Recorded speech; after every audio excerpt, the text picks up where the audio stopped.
Om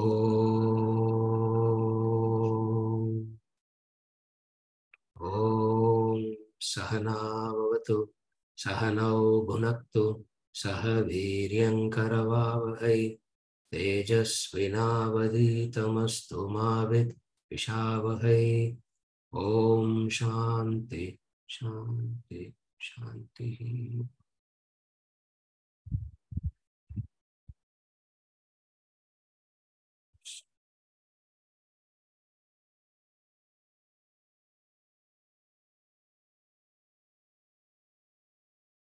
Till now, we have studied three attachments: the wealth, the women, and children. The three attachments.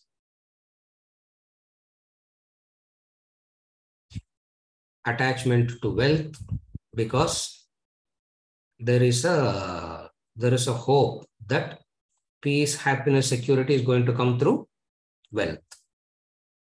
Attachment to wealth is because wealth is going to give peace, wealth is going to give security, wealth is going to give happiness.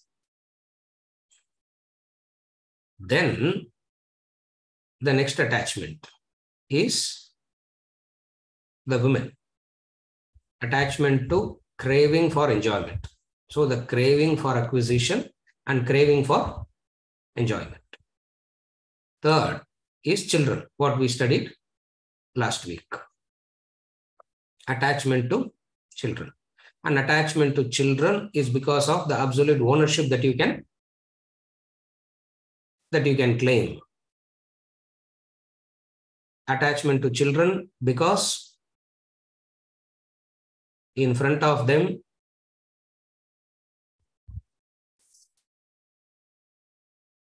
you believe you are the all-knower. They make you believe you know everything.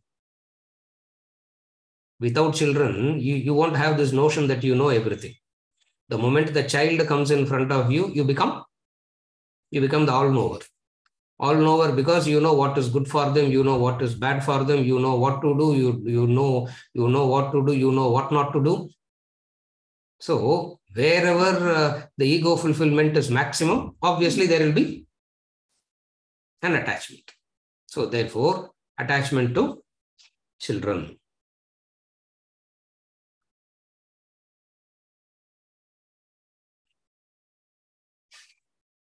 In all other relationships, there are others who can claim a part. In children, nobody can come and claim. You the ownership that you can claim is almost absolute. Not almost absolute. You believe you have an absolute. You believe you have an absolute ownership. So Khalil Gibran said, they are not of you, they come through you. You are only you only facilitated. What did you facilitate? What did you facilitate? You didn't facilitate them to enter this world. You only facilitated the body to come. So you facilitated the body, they came and occupied the body. So if at all you want to claim something, you can only claim what you facilitated their body. That's all you did. Rest of it, you didn't create the individual that is coming and occupying the body is not your creation. But the mind believes, attachment believes that you didn't create the body, you create the whole individual is your creation. He says, no, the individual is not your creation.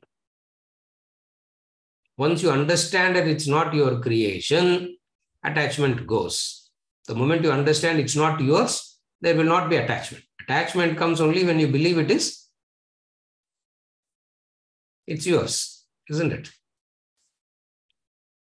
Even though you have an account in a bank, all the money in that bank, you will not claim it as yours, no. Why? Because you know that it's not. You have no right over it. You cannot claim anything there. Therefore, ownership implies, attachment implies ownership.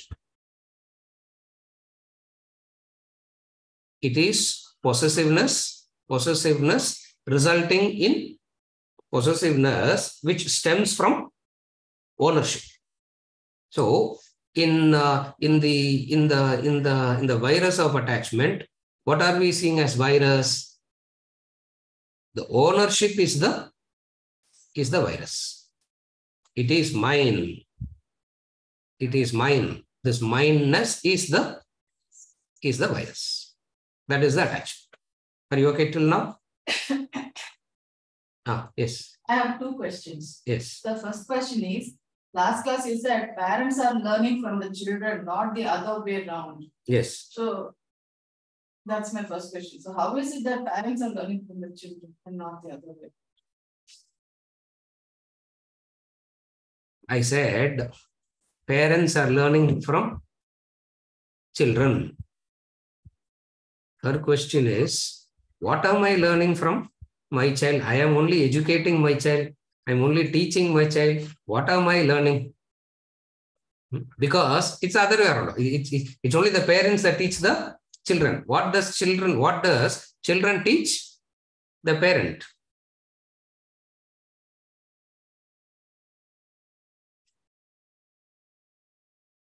When your child is 30 years old, your maturity as a parent is 30 years old. When the child is 1 day old, your maturity as a parent is also 1 day old only. For you are not born as a parent. Are you born as a father? Definitely I wasn't born as a father. It happened in between. Are you able to follow? So the first thing is what?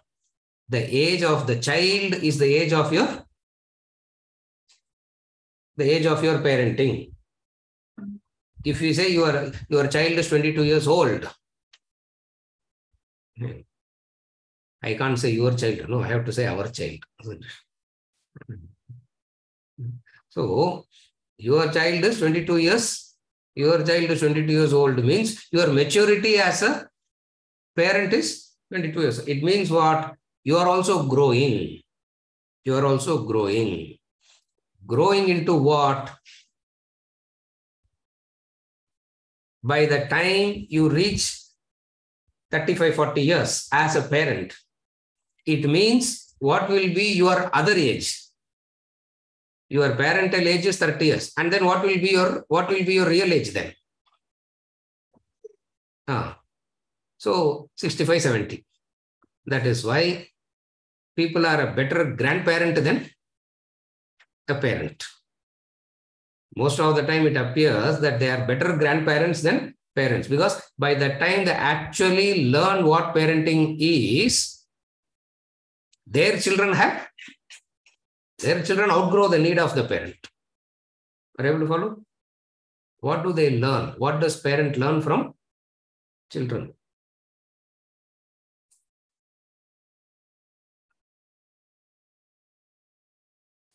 That is why in Vedanta we say, if the child is grateful to the parent is also grateful to the child, because they taught you few things. What are the few things they taught? First thing, without their presence, your life will be so meaningless to you. That 2-3 individual brings some purpose, some direction, some meaning to your life. If that 2-3 isn't there, at 45 you will wake up and you will think, why am I going to office? Why am I doing this? Why am I doing that? Are you able to follow? So for all that you are doing, who brings purpose? Because I'm going to work. For what? To make money. For what? For my family. For what? Children's future. Correct? So anything and everything that you do is in relation to what? To them. So first thing, parent has to be a parent should learn gratitude from children. That's why instead of parents saying be grateful to me, parents should tell the child what? I am grateful to you. Are you able to follow? Reason. Without them, your life will have no purpose, no meaning, most of the life. If you are matured enough to have a higher goal, ideals and all that, it won't make any difference. But here we are talking about a situation where a person is not of that caliber.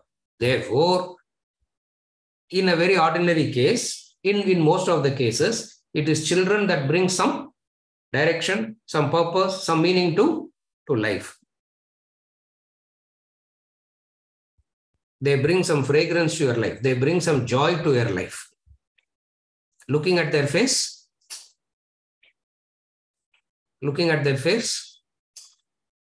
what a joy it gives, isn't it? What a joy it gives looking at their face. So they bring purpose, they bring joy. The way that they can teach you detachment, nobody can teach, isn't it? The way that they can hurt you also, proving how attached you are, nobody can do that. That way also they are educating you. Because the moment the child says, I know what I am doing, what happens to you? Correct? The child says, I know what I am doing. Don't interfere with my life. I know what I am doing. What happens to you? You will not say congratulations, fly away. What happens to you? Stomach starts churning, isn't it? Your stomach starts churning. You don't know what to do. You are devastated after that. The moment they say, I know what I am doing, don't interfere with my life, you will not say congratulations, go away. You will not. You are devastated. Why? What a learning. Nobody, even Vedanta can't give that learning. Even Shankaracharya and Krishna can't give that learning. Are you able to follow?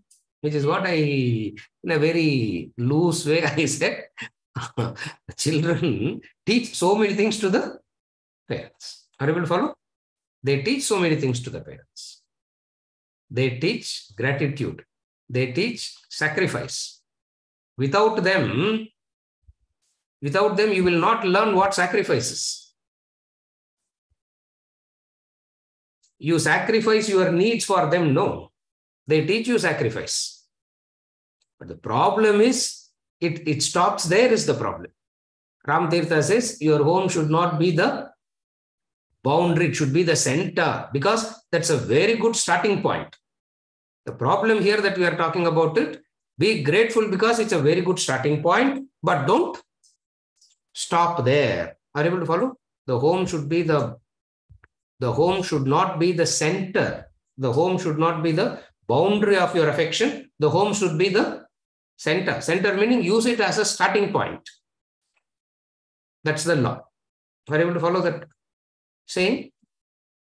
Your home should be the center and not the boundary. Meaning they teach you a few things. What do they teach you? They teach you meaning. They teach you purpose. They bring some joy to your life, isn't it?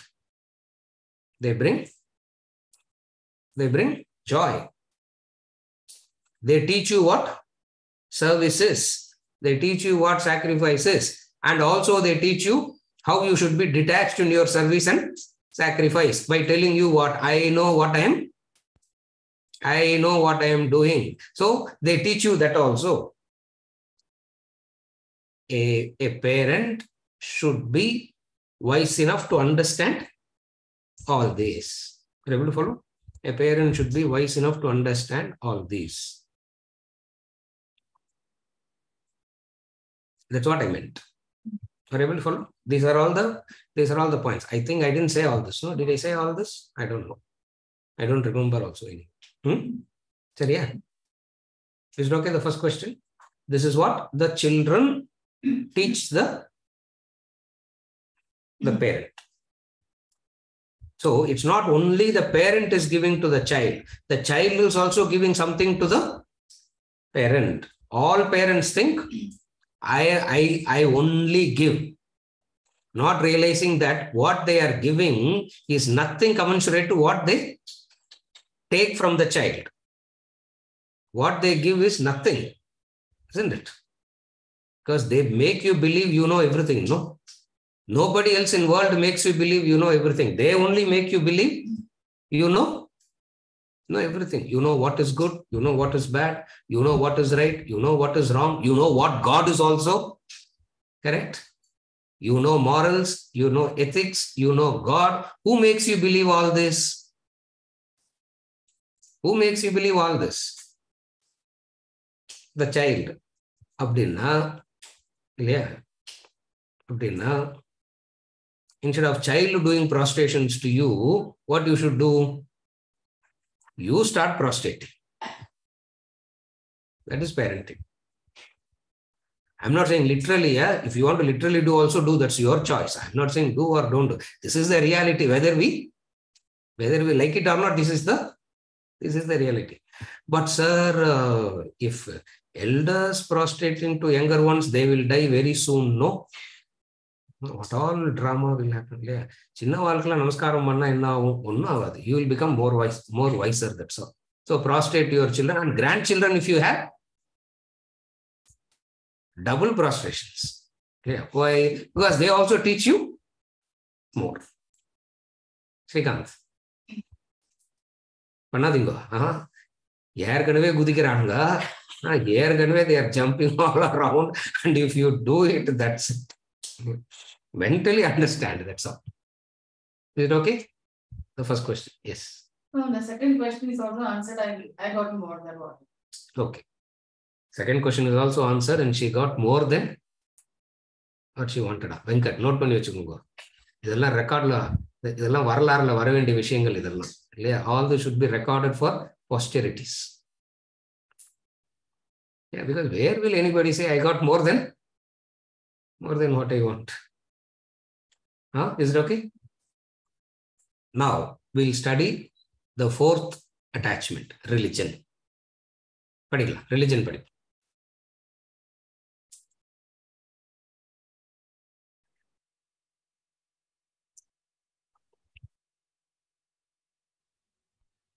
Religion. Another significant aftermath of attachment is the alarming consequences of people's wrong approach to religion. The compulsive attachment to one's religion has been the greatest setback to peace and harmony in human history. It has broken up the human race into numerous factions and sections, diverse sects and creeds. It has left human beings confused and confounded in a maze littered with bitterness and animosity.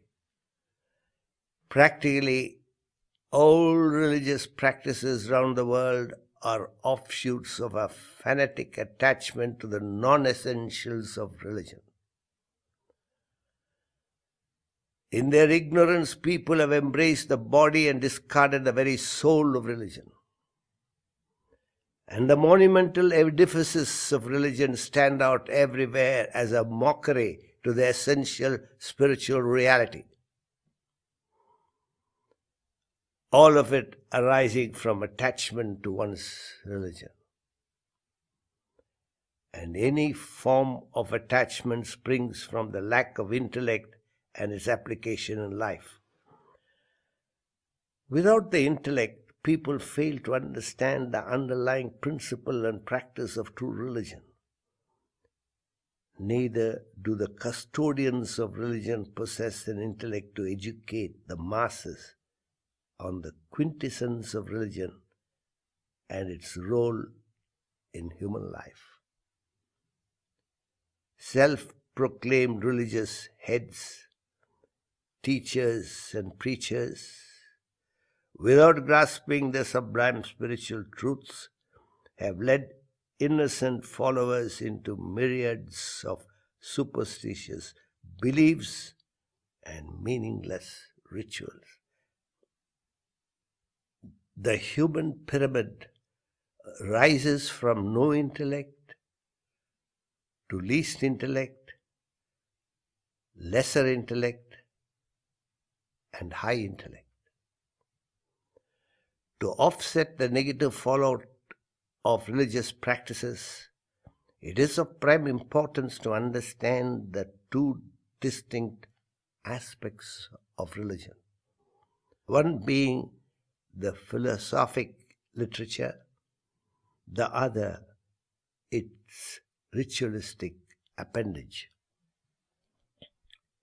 The philosophy is the kernel of religion. Religion bereft of its philosophy is an empty shell. The philosophic literature is terse, cryptic, subtle, designed for the high intellects to learn its sublime truths and propagate. The spiritually inclined intellects are obliged to delve deep into the literature, assimilate, imbibe its philosophy. Thereafter, explain the truths therein to the lesser intellects who are unable to directly grasp the subtle message. They, in turn, pass it on to still lesser intellects using examples, episodes, stories to convey its deeper import.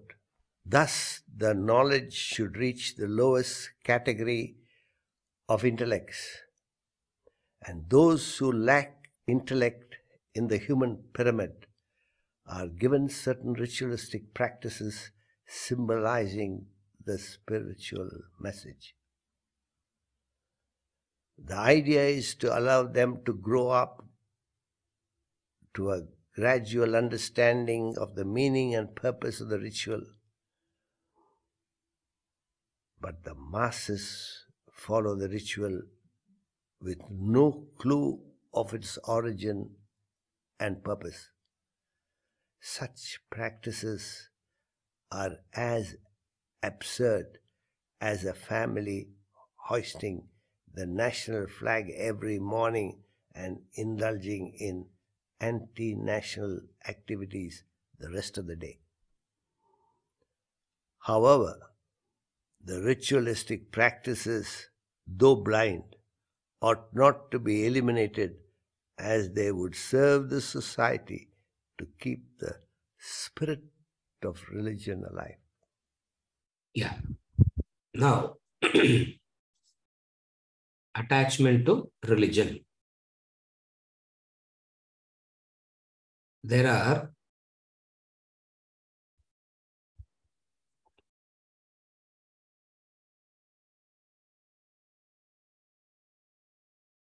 in fact, this word religion, there are so many interpretations, so many meaning of this word religion.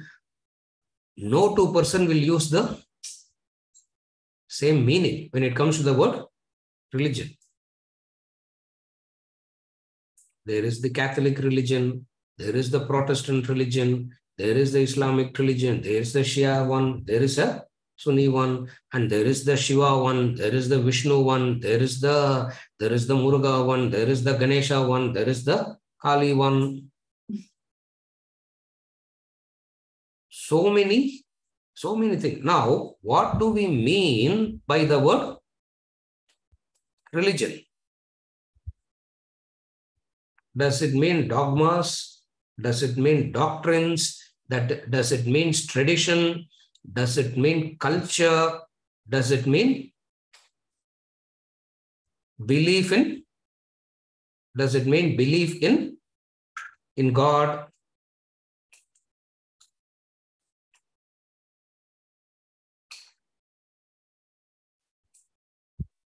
Or is religion God a solace that keeps you? Is God or religion a solace or comfort?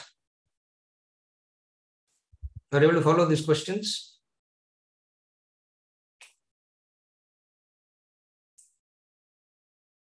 Is it connected with the book, or is it connected with the faith, or is it connected to rituals? Is it connected to the repetition of certain things that everybody has to do? Every day, what is religion? The whole nature of religion, the whole structure of religion. If you need to understand the religion and the structure of religion, you need to understand the human pyramid. That's why the pyramid is there. You need to understand the human pyramid. Before we get into the pyramid, first let us understand what the word religion means. Nowadays, they use, no. I am not a religious person, but I am a spiritual person. Another word now. Another complication, isn't it? I am not a religious person, sir, but I am a very spiritual person. Because what they mean by spiritual person is, I follow some ethics, I follow some morals. I don't believe in this God and set of dogmas and rituals. I don't subscribe to any particular way of living or anything, but I follow some values. Is that it?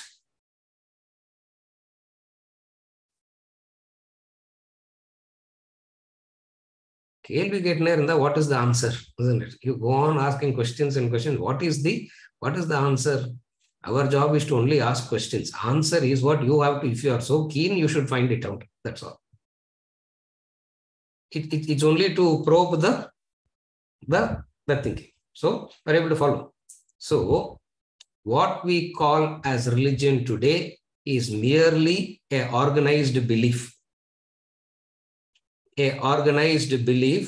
It has its own dogmas, rituals, mysteries, superstitions. And each religion has its own sacred book. And each religion has their own mediator, mediating between you and God, and various ways of threatening and holding people. Correct?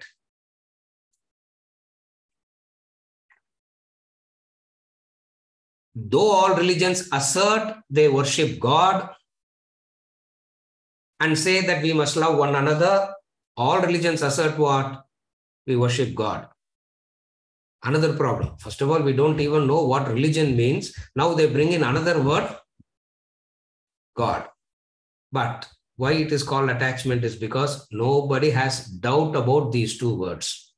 You will have a doubt in mathematics, you will have a doubt in science, you will have a doubt in economics, but you will never have a doubt about religion and God. Are you able to understand how attachment is so deep-rooted here? Are you able to follow?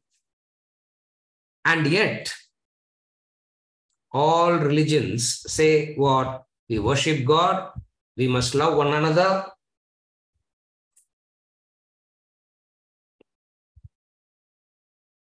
They perpetuate suspicion, antagonism. They perpetuate suspicion, they perpetuate antagonism, they perpetuate war. They say love one another.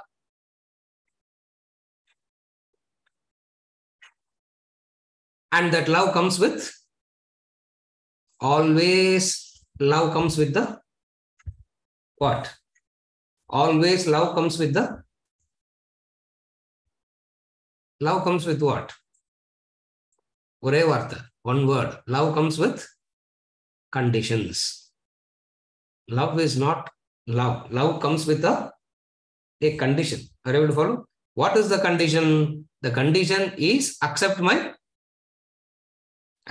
dogmas, accept my doctrines, be a part of my ritualistic beliefs, be a part of all these. Vedanta comes and says, all this came for a specific purpose when the human intellect is not evolved. All this came for a specific purpose. What is the purpose? When the intellect is not trained, when the intellect is not evolved, certain rituals, certain dogmas, certain doctrines are, certain set of rituals, certain set of practices, all this is required.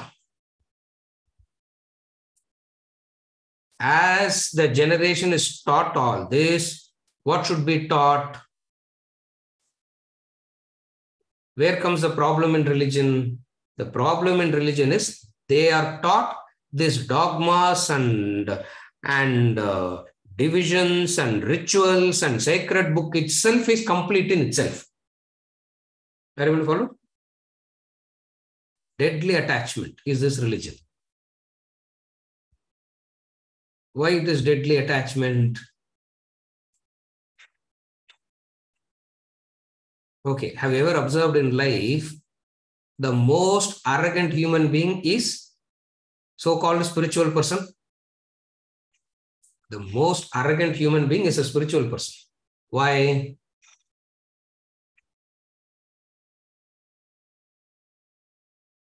Why? It makes you believe you are an all-knower. That is why you ask a question to a religious person, I don't know, answer will not come. Just try it out in this classroom now. You ask me any questions on science, physics, law, accounting, I will give an answer to everything. I will never say this is not my subject. As simple as that. Don't try all this. Because the more a person believes he is religious, more he believes, more one believes, they know everything. Are you able to follow? Even the humility that science brings, religion is supposed to bring humility. Religion is supposed to bring love. But exactly the opposite is happening. Exactly the opposite is happening. You follow? A religious person will have a solution for everything, isn't it? One thing a religious person cannot say is what? One thing the religious person cannot say, I don't know. Correct? Share market advice also he will give, isn't it? Where to invest, where not to invest, he will give. Share market advice he will give. Which doctor is right, which doctor is not right, he will give. Law he will give. Politics, everything on earth, he knows. You follow? The biggest problem of religion is the dogmas, the doctrines, the conditioning makes the person so difficult. Are you okay till now? Because of all these, religion loses the purpose of it. The purpose is lost.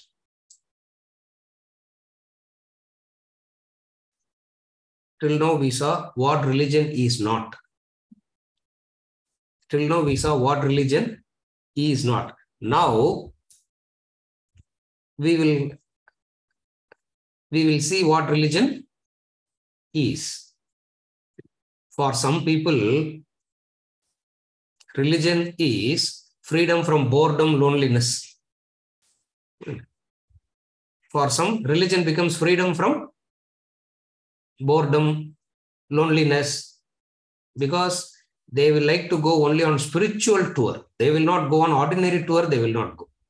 Because ordinary tour is indulgent. Spiritual tour is divine, isn't it? So here it becomes a freedom from, because if somebody goes on a normal tour, they will say, why are you indulgent? Why are you wasting this money? This, okay. And this will go on Char Dham, isn't it? Char Dham, then he will go. Again and again they will go. Why? The God only knows why they go. Because it's a freedom from, religion becomes a tool as a freedom from boredom, freedom from loneliness. Something you got to do. Something you got to do to keep yourself occupied. When the whole world rejects you and say you are not fit, you retire. The whole world rejects you, saying that you are not fit anymore. You retire and sit at home. We don't want you anymore. What do you do after that? Char Dham tour you will start, isn't it? Why? Before that, nobody is. Before that, why? The same thing is there at 30 and 40 also. No. Before that, nobody is. Yes. Why? Because religious practices becomes a freedom from boredom, loneliness. Like Swamiji gives, no? Bhagavad Gita is a very good retirement plan, isn't it? After retirement, what to do? After retirement, what do we do?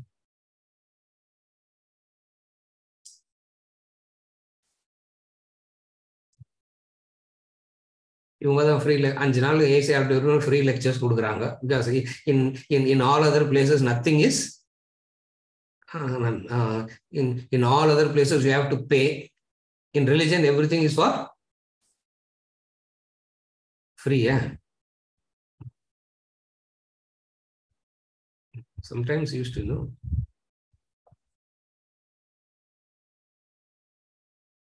ஆசிரமுக்குள்ள வரணும்ல entry ticket ஃபீ வச்சா I don't know how many people will even want to enter and how many people will even want to enter and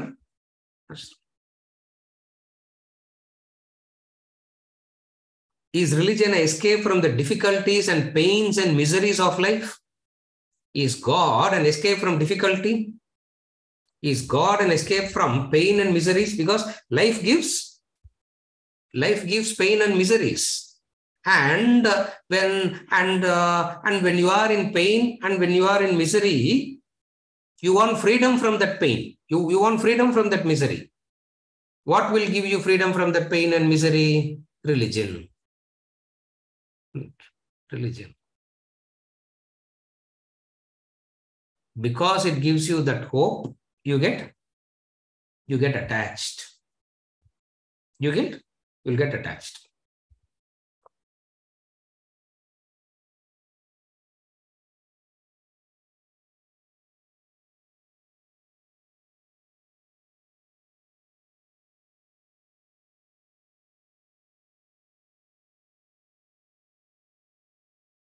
The way in which religion can condition.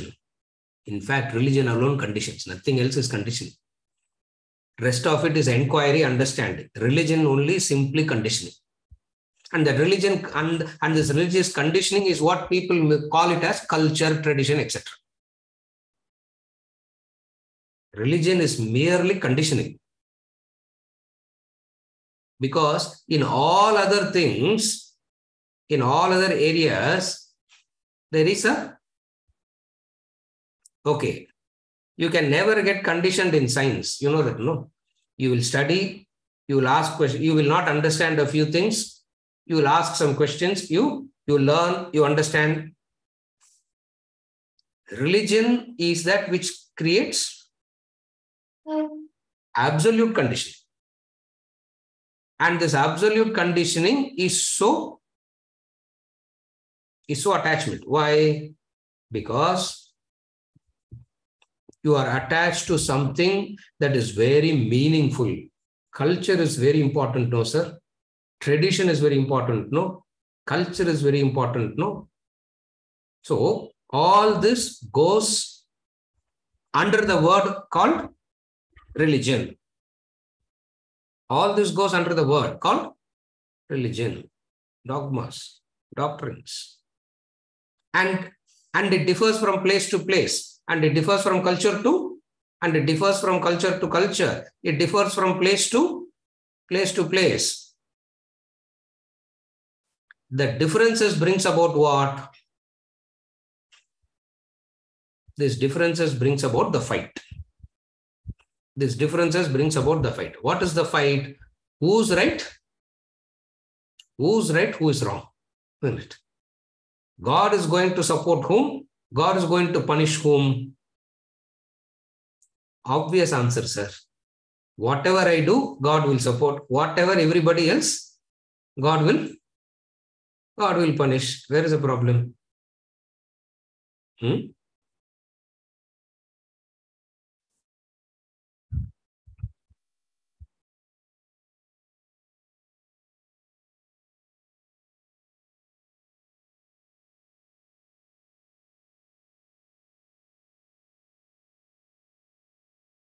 Religion makes the fundamental division.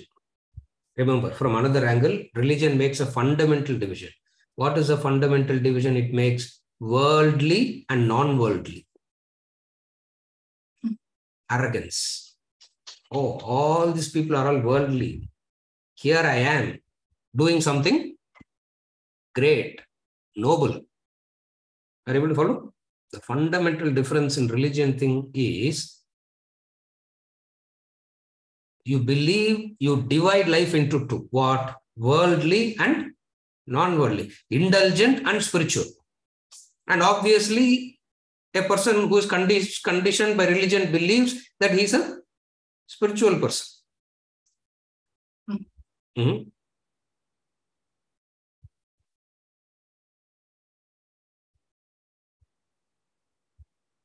What is worldly and non-worldly? There is no such thing called worldly and non-worldly. Everything is part of the, all is part of the world only.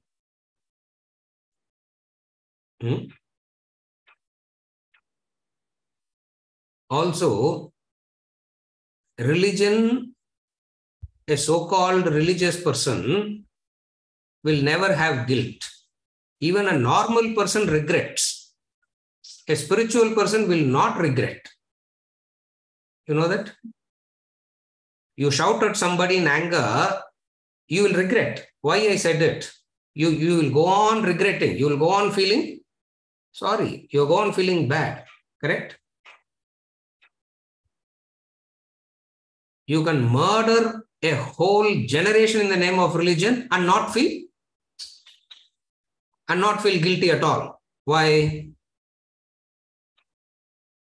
In no other field of activity, this kind of conditioning sets in. Are you able to follow? That's why every generation,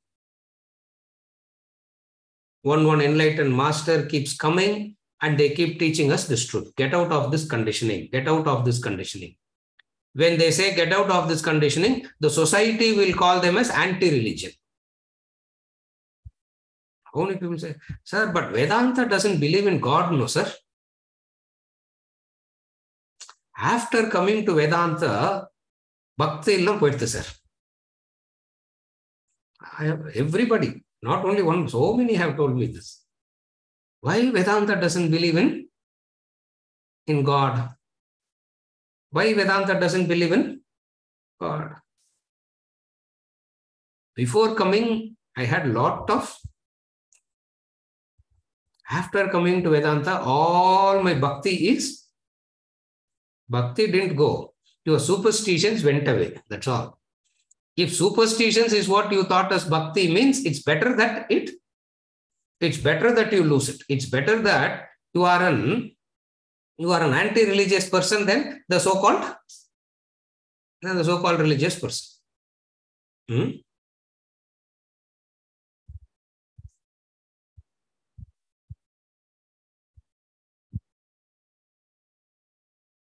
Fear of punishment is the trump card of religion.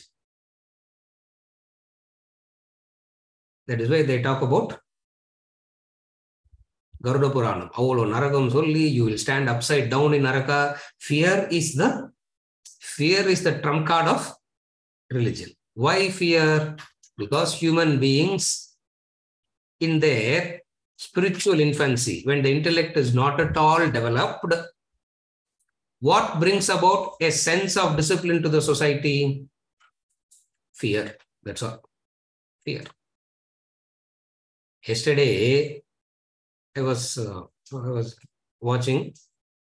Normally, even one fellow won't put helmet and go, isn't it? Yesterday, I was counting. Of the 100 two-wheelers, 70 two-wheelers where there were two fellows sitting, both of them were wearing helmets. Srikanth, did you notice it? Notice it. I noticed it. I was counting. Also. Why all of a sudden this happened? Why all of a sudden this happened? Shailesh, you won't know because you are in Hong Kong. So I don't know which planet you are talking about, so he will say. Because he doesn't belong to this planet. He belongs to a different planet. Anshu also belongs to a different planet.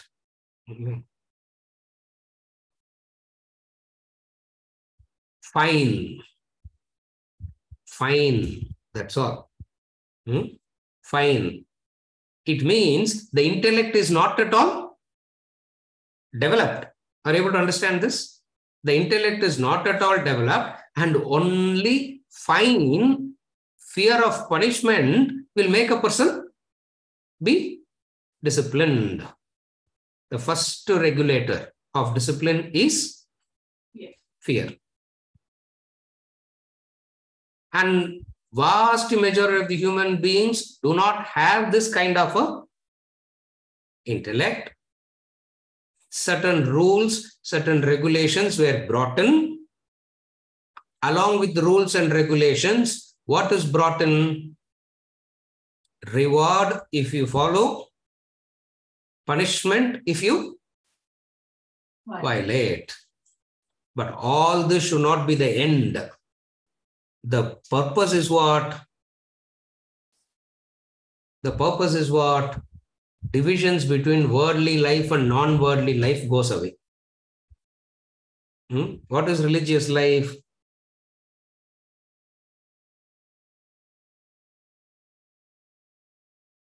A religious life is where there is no conflict. Inner conflict, outer conflict. That is religious life. What people call as religion today is far from conflict. In fact, conflicts are more in the name of religion.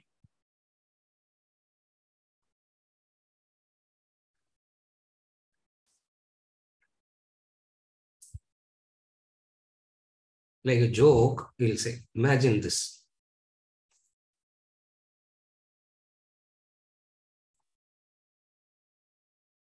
When you see a temple, you see it as a place of worship if you are so-called Hindu conditioning. But you can never see a mosque as a place of worship, no? You can never see a mosque as a place of worship. If you are in that conditioning, you can never see a temple as a place of worship. And both are for what? A place, a unique place you need to remember God, because otherwise you are forgetting God.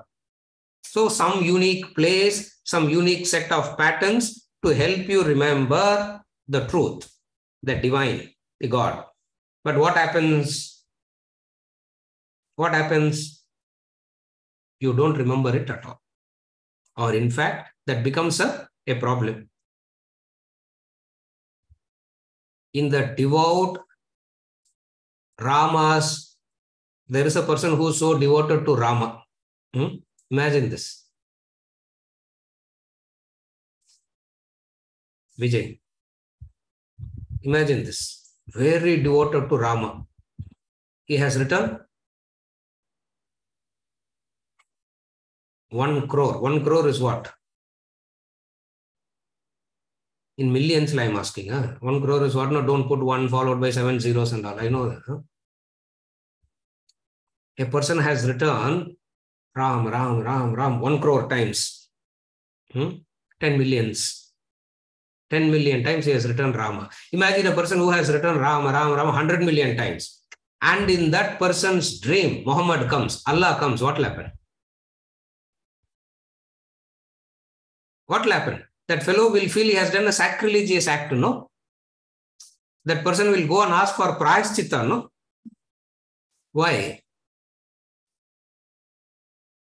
This is the conditioning. Are you able to follow? So what is he saying here? What is the attachment to religion? The attachment to religion is a greatest setback to peace and harmony. Can be in the family, can be in the society. All religions talk about God, and all wars are fought in the name of God only, no? Killings happen in the name of God. And yet all religion says, love God. And what is loving God means? There's no such thing called loving God, because two things are not understood. What religion is not understood, what God is also not understood.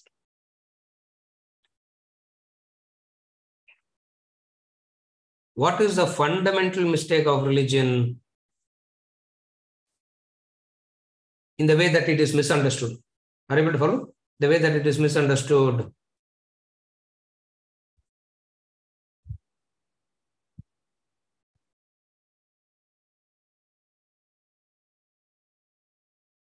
Two areas of inquiry. Human beings will always be interested. This is what religion is not. Now, what religion is, we are going to see. Two ways of inquiry. Always human beings, time immemorial, are interested in these two kinds of inquiry. What are the two kinds of inquiry? One kind of inquiry is the objective world, the external world. Another kind of inquiry is the inner world, the subject. Both are inquiry-led. When the objective world is inquired, that is called, we give it a name called science. When the subjective world is inquired, we give it a name called, in the English word, religion. Are you able to follow? First thing is what? It's an inquiry. It's an inquiry. That is what the pyramid says. Are you able to follow? We are elaborating that pyramid now. Intellect. Intellect is about inquiry. So, what does it mean? The first thing is, there are two types of inquiry that engage the human being always. One is the external, another is the internal. The internal inquiry led to certain conclusions. The external inquiry led to certain conclusions. The external inquiry led to certain conclusions. What is the external inquiry that has led to certain conclusions? How to harness nature, how to make use of things outside so that this life of one species can be made better. The life of one species can be made better. No, sir, it's not like that. How much we are saving animals, how much we are protecting animals, how much we are protecting the environment. You remove human beings, a dog and a lion will never need a veterinary surgeon. We were in need of them, so we started taking care of them. You remember, you understand that? In the forest, they don't need a human being at all. And no epidemic will happen there, isn't it? And no epidemic will happen there also. Why? Because everything is, one animal eats, it eats 70%. And then another sect will come and eat the remaining. And then the scavengers will come and they clean up so the whole place is kept.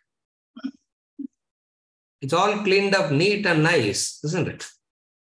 If it is not cleaned like that, water wash, rain. If it is not water wash, drought. Isn't it? So, science was brought in as the welfare of one species. The welfare of one species is what science is focused upon. Religion comes and says what? This is where religion takes a different tour. What does the religion says? No. It's not the welfare of one species alone. Otherwise, it is a welfare of one species. Where inquiry happens, rebellion against religion happens. The moment there is an inquiry, there will be a rebellion against religion. And the starting point of true religion is this rebellion. The starting point of true religiosity starts with a rebellious nature. What is a rebellious nature? The rebellious nature is rebelling against these conditionings. The fear of punishment, the fear of so many things will prevent you from rebelling against. Therefore, not only carefully follow the attachment of religion now, while questioning and inquiry is promoted in science, obedience, unquestioning obedience is religion. Are you able to follow? That is why you cannot question that person. Where questioning is encouraged in science, what is encouraged in religion? You should not question. Because the moment question is asked, you are seen as anti-religion. Why questioning is not encouraged? Why questioning is not encouraged? Why questioning is not encouraged? Questioning exposes their ignorance. When you don't know the answer, you'll get very angry. You know why? When somebody asks a question and if you don't know the answer, you'll get very angry at that person. Why? That person exposed what?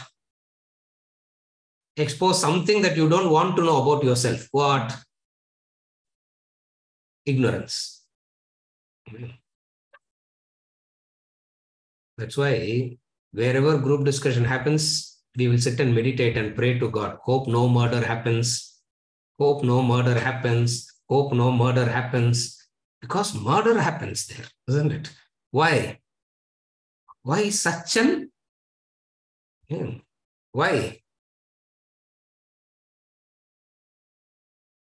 Shailesh, is murder out there? Venkat, nothing is happening, no? Unless they're going in the direction, yeah, very soon it will happen. Very soon it's going to happen. Why? It exposes the exposes the ignorance. And when the ignorance is exposed, you get angry. Why? Because you have brainwashed yourself to believe that you know. And if somebody is asking a question which you do not know, it irritates. Irritating what? It's not irritation at the other. It is irritation at yourself, and you throw it on the other. Are you able to understand now? Human pyramid: no intellect, least intellect, lesser intellect, high intellect. How does the growth happen? How does the growth of intellect happens? The growth of intellect happens only through inquiry. That is why religion is called self-inquiry. Religion is called self-inquiry. That is very important to understand about religion.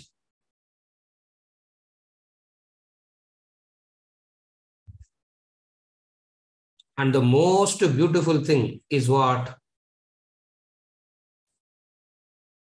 The most beautiful thing is true religion. Inquiry will expose your limitations.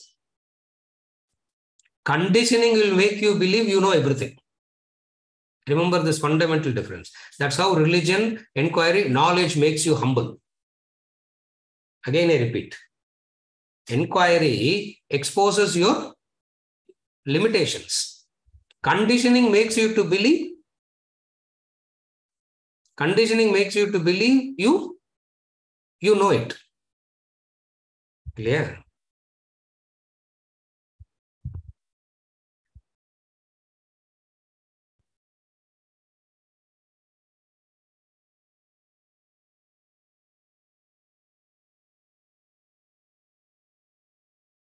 The very core of religion is humility. Today, it is exactly the opposite. Arrogance. Extreme arrogance. That's where you find, you know why it is true that you come into Vedanta class, none of your family members will come to Vedanta class after that. Have you ever noticed it? Why? Your arrogance is simply intolerable to them. And they believe that what? இதுக்கு போனா இப்படி ஆடினா அதுக்கு போகாமே இருக்கலாம். You know that? Shankar, புரியுதா? Why nobody is coming, sir? I feel like saying because of you only, but what to do? You can't say that, no. Because of you only, nobody. Why? Because your arrogance becomes so much that you are simply not. The arrogance is so obnoxious that nobody will want to associate with you after that. And people say, correct, sir. I have grown so much that nobody is understanding me. Yeah? You follow?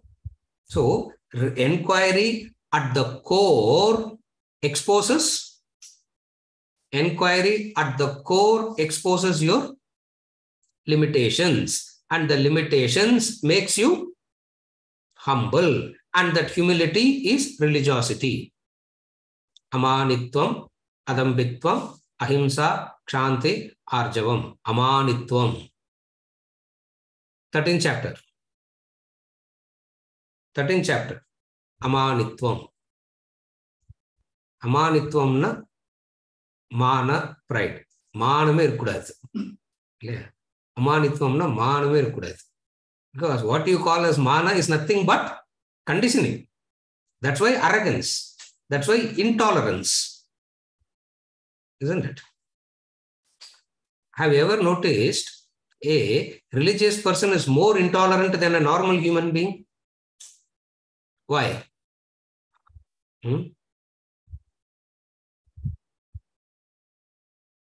Have you ever noticed in the house also they will say, grandfather is praying, all of you stay quiet. Why? Let him pray. Why do I have to stay quiet? Because when he comes out of prayer, he will be like a Rudra, he will be. He will not be like a Krishna smiling and come. He will come like one Rudra. And what he will do? Dandava he will do, isn't it? A religious person is simply intolerable. Each and everything. Are you able to follow?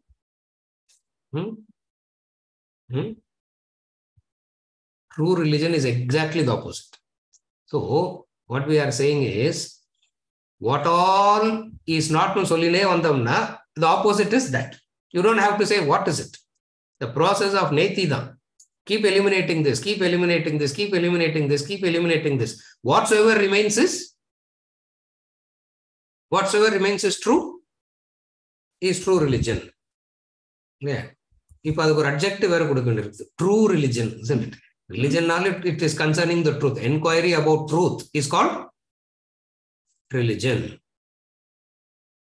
What is religion? Inquiry about the truth is called religion. Since people are not matured enough to do that, they got to be for the welfare of the society. Carefully follow now. Since human beings don't do this inquiry and all this naturally, for the welfare of the society, certain things has to be done. Why? Because, carefully follow, why all these dogmas and disciplines and rituals and all that came into being? No species is indisciplined. No human being is disciplined. Again, I repeat. No other species is indisciplined. No human being is disciplined. Now, how to bring in discipline now? So that as a unit, the human society grows. That brought about the set of rituals, etc. to bring about some discipline, to bring about some discipline. Otherwise, human nature is to indulge. So what religion brought? They say they brought about certain disciplines. As you are following the discipline, what should be told? Don't simply follow the disciplines without inquiry parallelly. If you don't do the inquiry parallelly and only sticking to disciplines, that is, you turn fanatic. And that is the worst kind of attachment. Are you able to understand the difference now? That is the worst kind of attachment. Therefore, as you are practicing this, that is how he says, the last sentence. However, the ritualistic practices, though blind, ought not to be eliminated. Why? It can simply be erased. No. What will happen? It's a necessary evil. Why it is a necessary evil? They say no. The moment necessary, the evil it is good only, isn't it? Necessary, it is good only. Why it is kept? Because human beings are fundamentally indisciplined. Where the human beings are fundamentally indisciplined, they become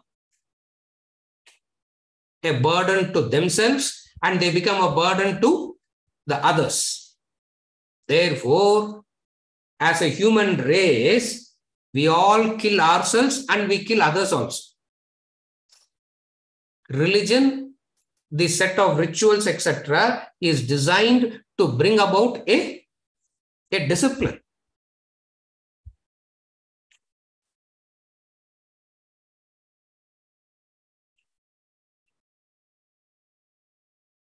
Growth of intellect says you don't need an external factor to discipline you. You are self-disciplined. You don't need an external factor to come and discipline you.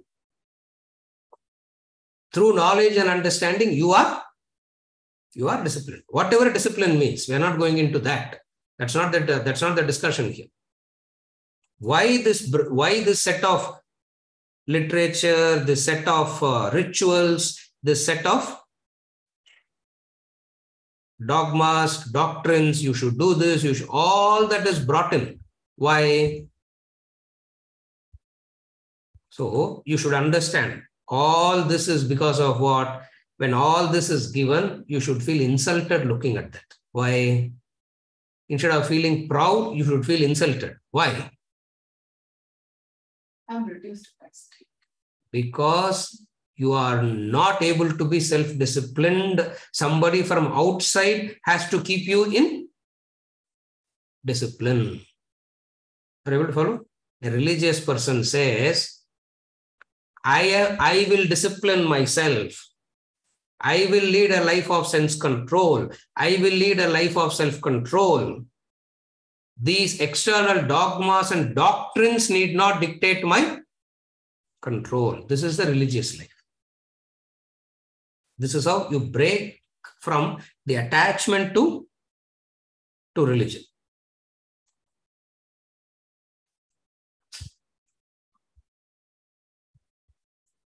You follow?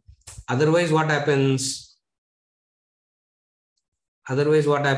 Religion becomes the biggest problem that is preventing the inquiry itself.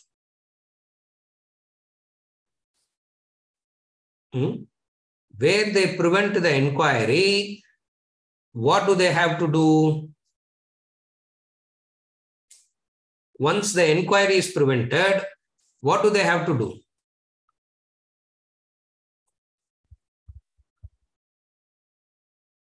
Make you submissive to an authority. And that submissive to the authority becomes the mediator. Who's the mediator? Who's the mediator? God is there. You are here. And you and God cannot have a direct contact. So mediator is necessary. And who's that mediator? Every religion has their own mediators, isn't it? Every religion has their own mediator. And people, most of the time, people don't rebel against God. People rebel against the mediator. And when they rebel against the mediator, they misunderstand it and make others believe as though they are rebelling against God. It's not about God. It's about the mediator. So yeah, mediator யாருன்னு சொன்னோம்னா problem வந்துடும். அதனால I'm just using the word mediator. You infer what we mean by the word mediator.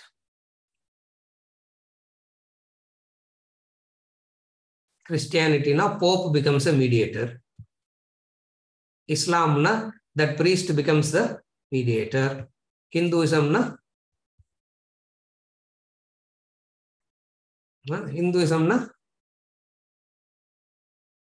who becomes a mediator here? Coil priest. Somebody is there, have to represent you to God. And what God gives you, this person has to come and. So rebellion is always against what? It's against these kind of things. And all of them are not, all these are necessary. We are not saying it's wrong. We are not saying it is not needed. It is necessary. But it turned destructive. It is necessary, but turned destructive. Why? Enquiry is not allowed. Enquiry is not allowed.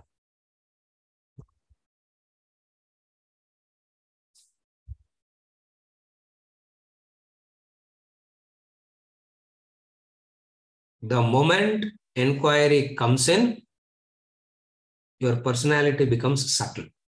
There's a subtlety to your personality.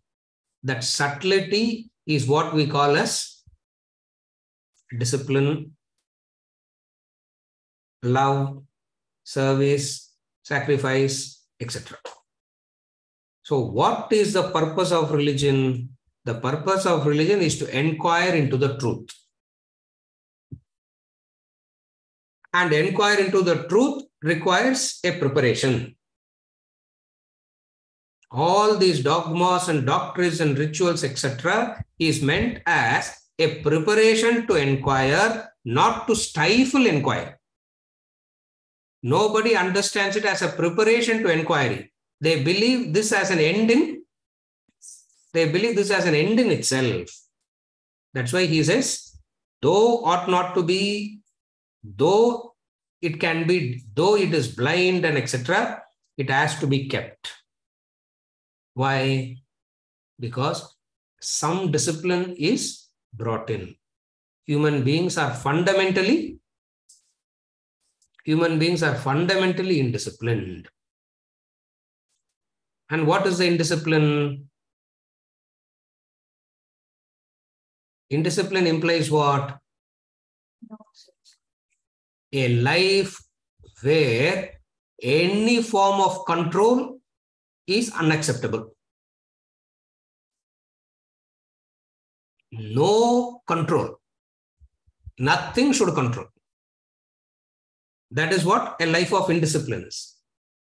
Again, I repeat. What is the life of indiscipline? Life of indiscipline means control is simply unacceptable.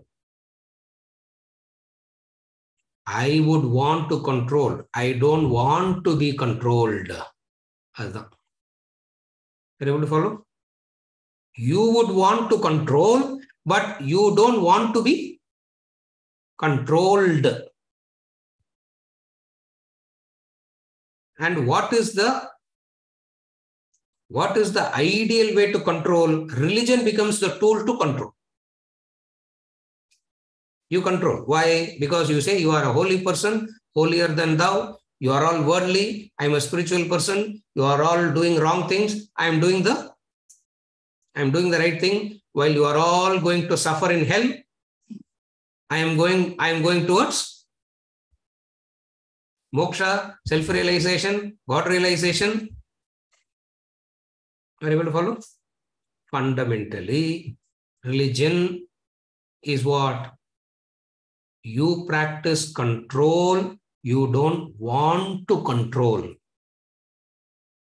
Attachment is you want to control. That's attachment. You don't want to be controlled, but you want to control. Turning the other into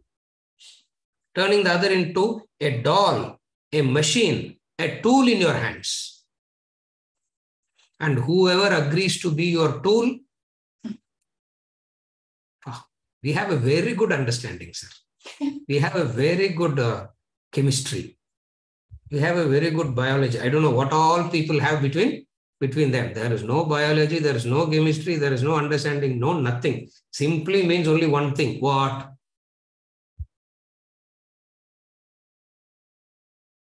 You want to control, and you want an absolute control, and religion provides you with enough material to have that absolute control. Therefore, you get extremely attached to religion. And whereas true religion is not about, true religion is about control. Controlling what? Sense control, self-control. Vashehi yashendriyani tasya prajna pratishtita. Who's the Siddha Prajna, Krishna? One who has this, Vashehi yashendriyani tasya prajna pratishtita. Who's an enlightened person? One who got his senses under control is the religious person. Attachment to religion is because it's a tool that you can control generations with. And how do you control? In parental control, you threaten. Here, you make them feel guilty, isn't it? How do you control here? You make the other feel guilty. Oh, you make the other feel they are sinner. You make the other feel they are a sinner. And when you feel, and when you can convince the other that you are a sinner, that you made a mistake, what a joy you get. What a joy the human being gets when they prove the other that you are a sinner. What gives you this? What makes you do this? Religion makes you do. Therefore, extreme possessiveness happens to religion. Whereas true religion is about self-control. True religion is about self-discipline.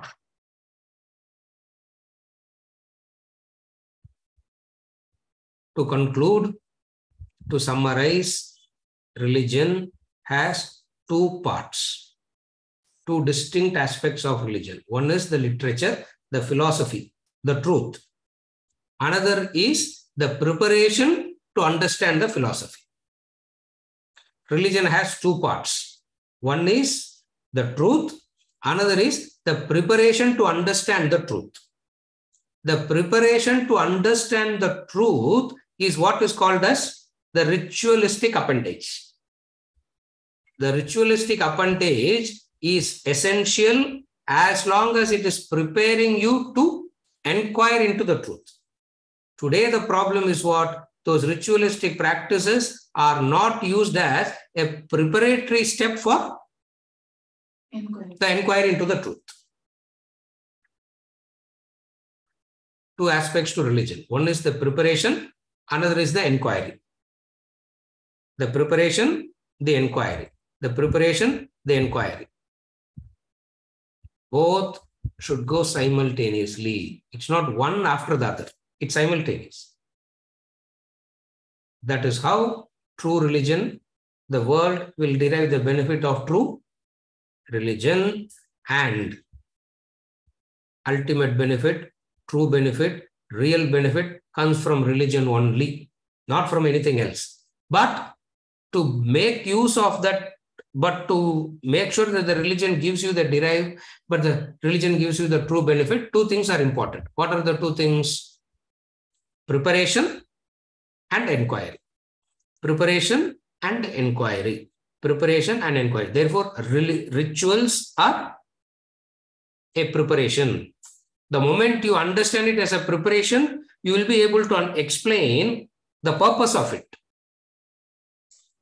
What is the purpose of any ritual? You will know how to explain it. Otherwise, you will not know how to explain it. What is the purpose? It's a preparation to inquiry. Why that? How does it prepare? By bringing in a discipline. How does it prepare? By bringing in a discipline. A disciplined mind can inquire. Mind that is not disciplined cannot inquire. It will be running all over the place. It cannot inquire. Even if it inquires, it will be entertainment inquiry only, not true inquiry. Therefore, preparation. Preparation means what? A discipline. So all these rituals, etc., is meant to bring in a discipline. If you say, without this also I can be disciplined, perfectly all right. As long as you are disciplined. As long as you are disciplined, the discipline is the preparation. And rituals talks about the preparation. And preparation leads you to inquiry. Inquiry leads you to the realization. What is the realization? Aham Brahmasmi. It leads to that realization. The realization of Aham Brahmasmi. It takes you to that point. This is attachment to religion. So we have covered all the four. Wealth, women, children, and religion. Next week, the antivirus. Idu varaikum virus. Next week, we'll see what is the antivirus. We'll continue next week.